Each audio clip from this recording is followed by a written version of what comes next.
Hi friends, Ivan here. So I wrote a newsletter called the Wisdomous, and this one of the essays that is in the newsletter. And the essays is that you can always find flaws if you look hard enough. And what I meant by this is that we tend to find what we are looking for. If you're trying to find beauty, you find beauty. But if you're also looking for flaws in people, you tend to find flaws. Let me explain. So a while back, I had lunch with a friend, and they have just launched their first online course, and they were nervous because of how it was received.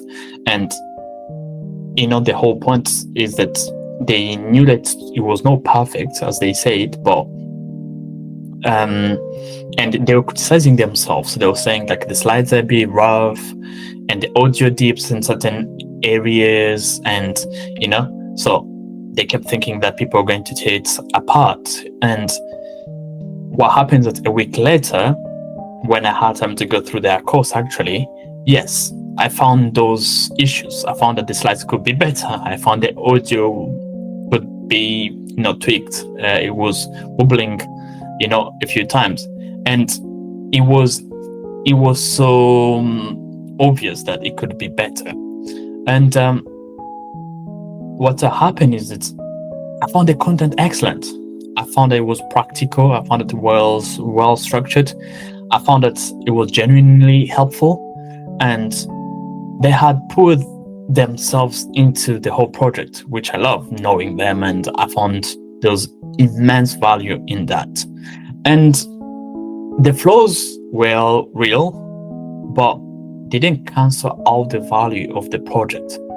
And in fact, most students barely noticed about the flaws that were there, because people saw someone who was brave enough to teach. They saw someone who was brave enough to create content, someone who was brave enough to put themselves out there. And I wrote this in the essay, is that the trouble with flaws is that they're everywhere. And if you want to find them, you will. And I've lived in that trap myself.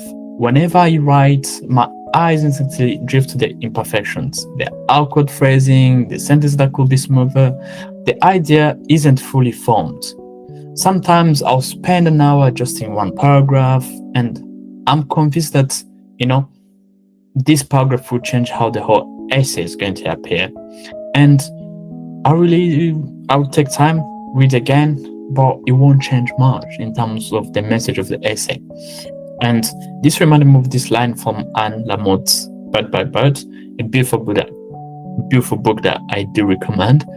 It says that perfectionism is the voice of the oppressor, the enemy of the people.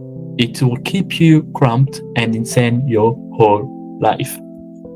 And she's right. So perfectionism promises safety, but delivers paralysis.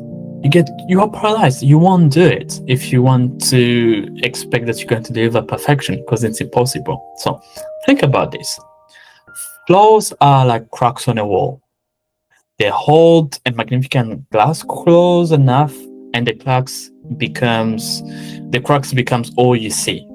And what we need to learn is that we need to pull back so that we can see the whole wall. Then those cracks will fade into the texture of the whole wall. Because the problem isn't always the crack, it's the distance at which we are looking from. And I once had a teacher who said that the longer you stare at the face in the mirror, the stranger it looks. And that's very true.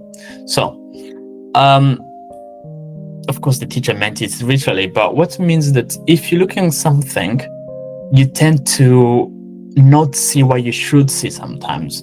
You start to see every flaw. You just start looking at everything that's not really well. But if you step back, you tend to see the bigger picture, and that's the whole point. So here's the formula that many of us live by, and I want us to change this formula because it's important. So we tend to tell ourselves, if I look long enough, I'll prove this isn't good enough. If I analyze my work closely enough, I'll find its weaknesses. If I scrutinize myself harshly enough, I'll confirm my inadequacy. If I examine others critically enough, I'll justify my distance. To be honest with you, That happens because if you're looking for flaws, we'll find them. So here's what to do. Another formula that you can try. Tell yourself this: if I look long enough, I'll find humanity in the flaws. So the cracks in the vase proves that it has been used, because if you see something without any cracks, then has it been used? No. The scratch on the guitar tells that this guitar has been used. If you look at someone's laptop, let's use a laptop because we all get to type, and you find it's very smooth, never used, like use one that then hasn't been used. The more there is scratches, cracks, then that says that someone has, used that.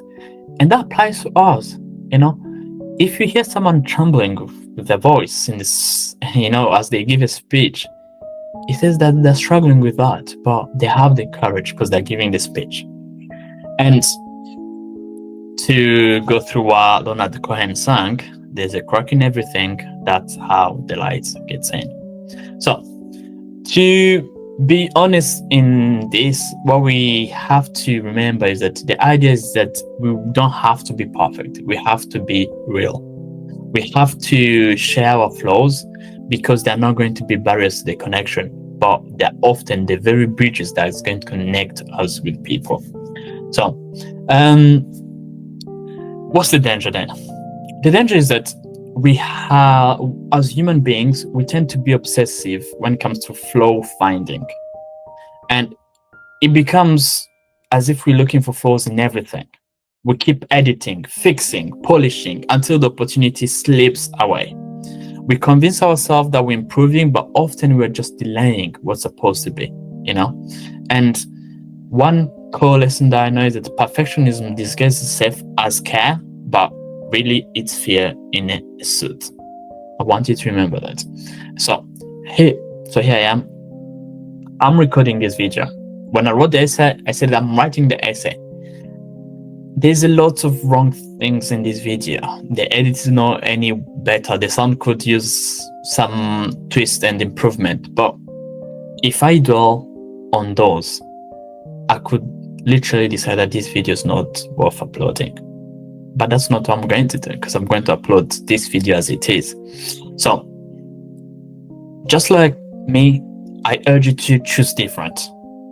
Accept the flaws, not as disqualifiers, but as companions. Prove yourself that you have done the thing. You have written, you have recorded the video, you are risking, you are alive.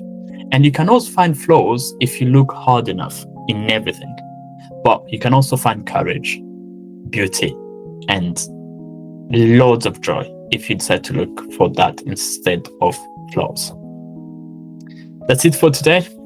Thank you so much, and see you tomorrow. You can find this essay on the wisdomous.com. See you tomorrow for another one. Thank you.